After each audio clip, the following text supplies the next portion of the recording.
The Tennessee Titans still need to sign Kenny Moore, and I'm going to tell you why. Wake up, Titans fans. It's time for the Sleeper Titans podcast.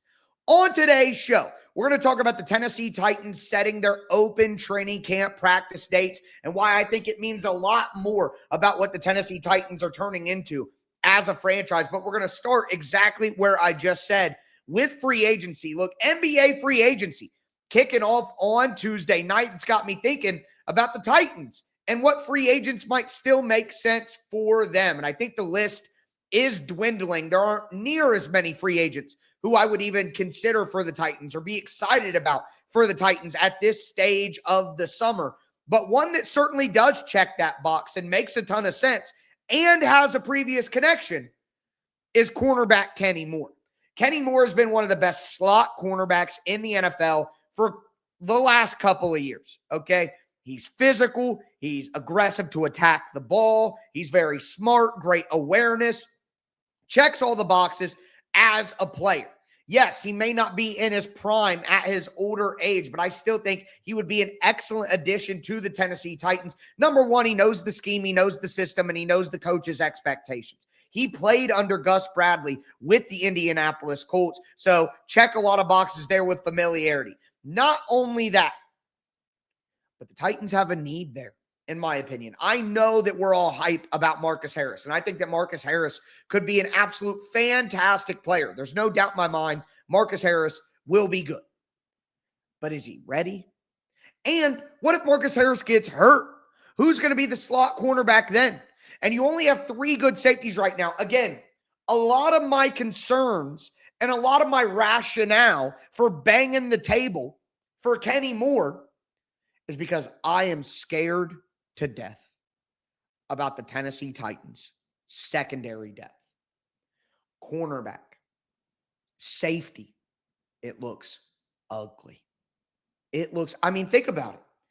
Outside of the top 3 cornerbacks for the Titans, Alontae Taylor, Cordell Flott, Marcus Harris. Outside of the top 3 safeties, Kevin Winston, Tony Adams, Amani Hooker. And if we're being honest, Marcus Harris and Amani Hooker are big-time question marks. Marcus Harris looked decent as a rookie last year, but he's still a 6th-round player going into year 2, coming off a knee injury, in a new system, asked to bulk up. At this stage in the game, you cannot reasonably tell me that we know for certain Marcus Harris will be good. I believe, you believe, we believe, I believe that we will win. Go USA team happening on Wednesday.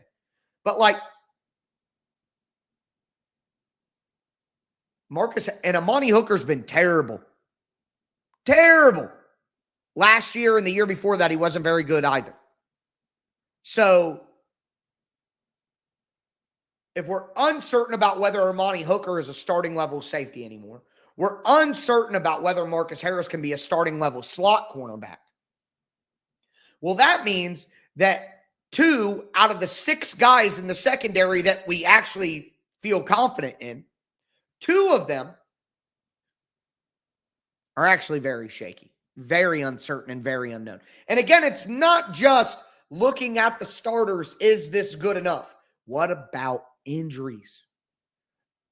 The game isn't played on Madden where you can turn injuries off. That's not a thing. So what happens when Marcus Harris gets banged up? What happens when Tony Adams, Kevin Winston gets banged up? Are they going to move Alontae Taylor inside? And then what are we doing? We're playing Josh Williams on the outside. Joshua Williams, who played, 6 snaps of defense for the Chiefs last year. He's 27 years old. We're going to go to Micah Robinson. Who else is there? Undrafted free agent cornerbacks who probably aren't even going to make the roster. So, you know what sounds a lot better to me personally? Alontae Taylor staying on the outside, and Kenny Moore playing in the slot.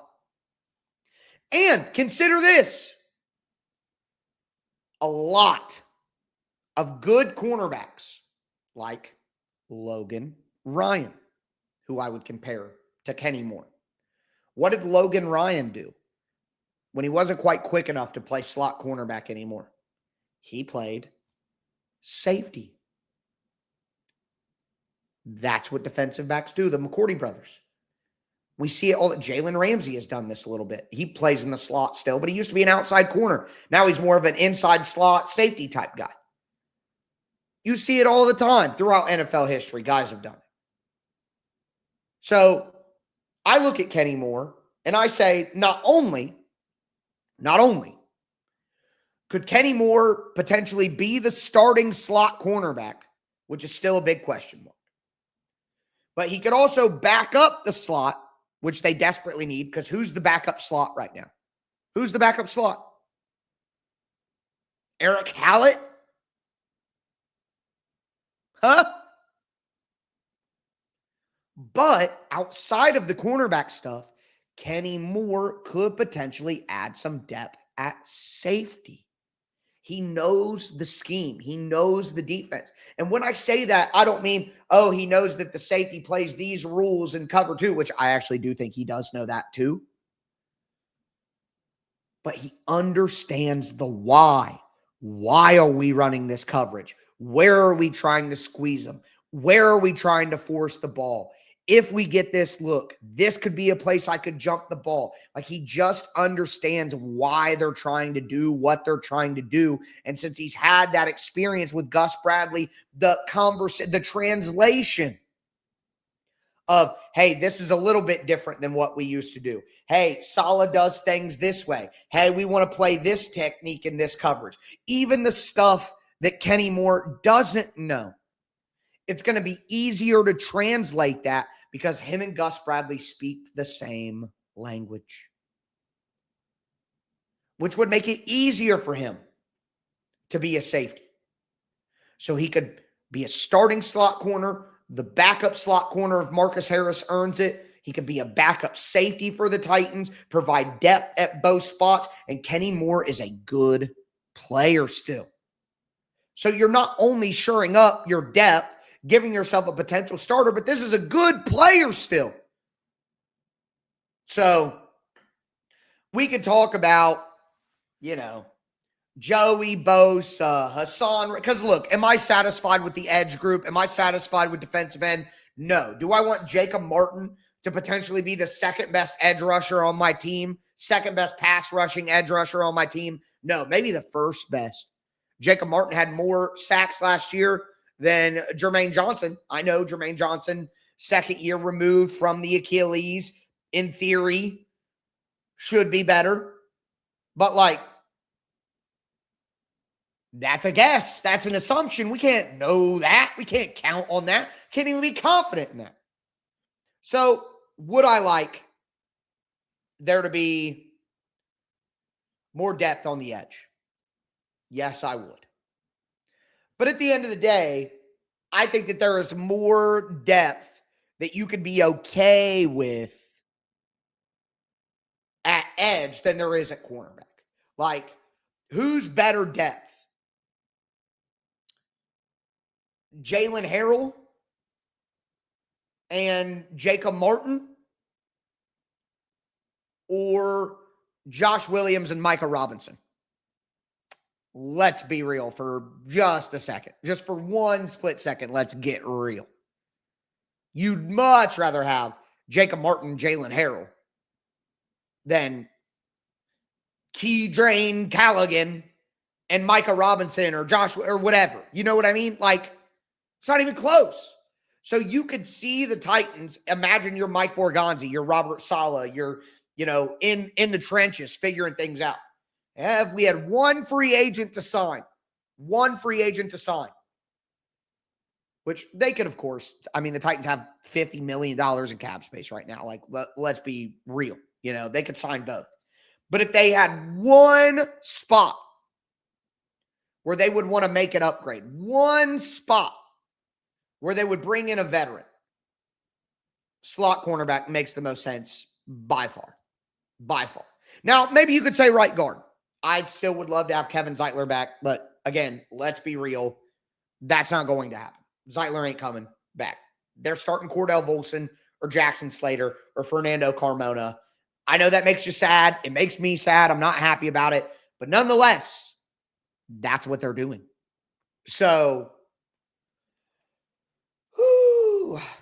yeah, I would love to bring in a veteran there, but who's it going to be? If it's not Zeitler, there's nobody. That'd be Greg Van Roten. We're talking about a late. I would rather just go with Cordell Volson at that point. It's not that big of a difference. So that's where I'm at on free agency. Kenny Moore is the only one that I'm logically interested in now until we see more cuts, more releases, more roster changes around the NFL. Based on what's out there right now, I don't really see it. And I say Joey Bosa is somebody I'd like. I'm hearing he's going to retire. So clearly he ain't coming to play for the Titans if he's thinking about retiring. Now, the last thing that I want to mention on the show about the Titans, I got a couple of things at the end. But the last thing is the Titans have announced their open dates for training camp. So, like, these are training camp practices that fans can attend. August 1st, August the 3rd, August the 4th, and then August the 7th, which is Friday night, is the Bud Adams Bowl, the blue and white stadium scrimmage for the Tennessee Titans. Can't wait for that. What a time.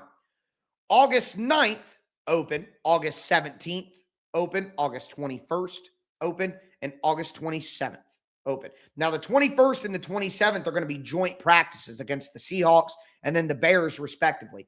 Man, what a great practice that would be to attend. There are tickets available right now. I think TennesseeTitans.com/training camp is where you go to look at the tickets for open practices.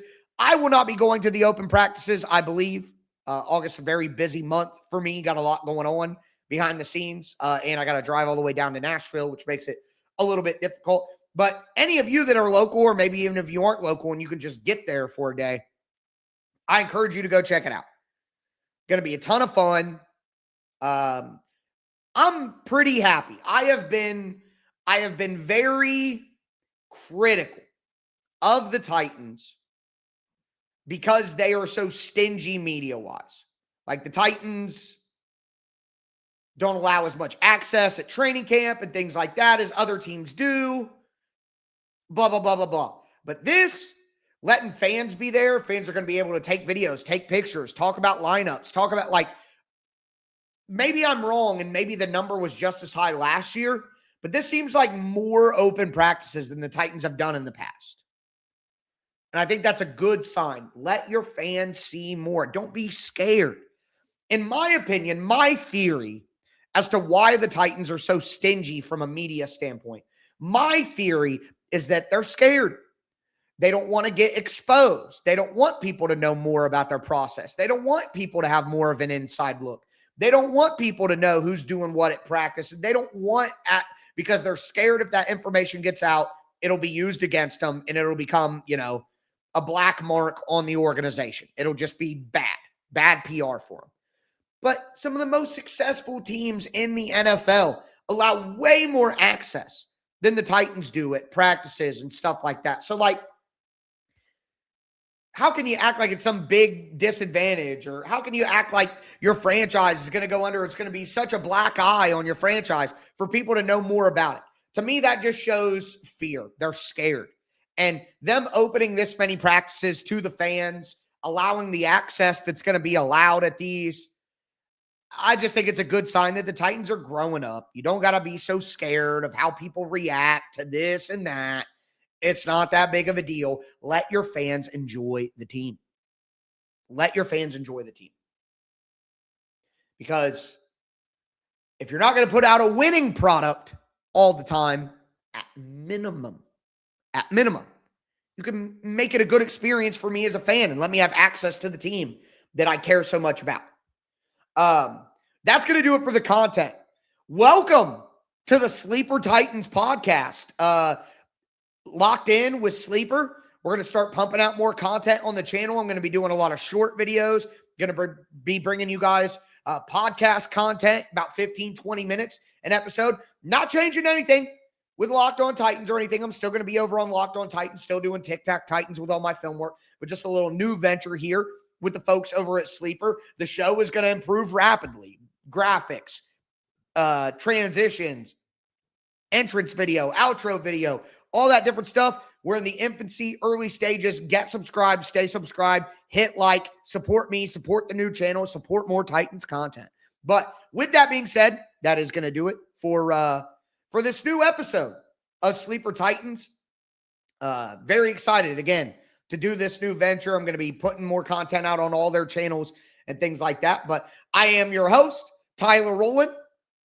Tighten up.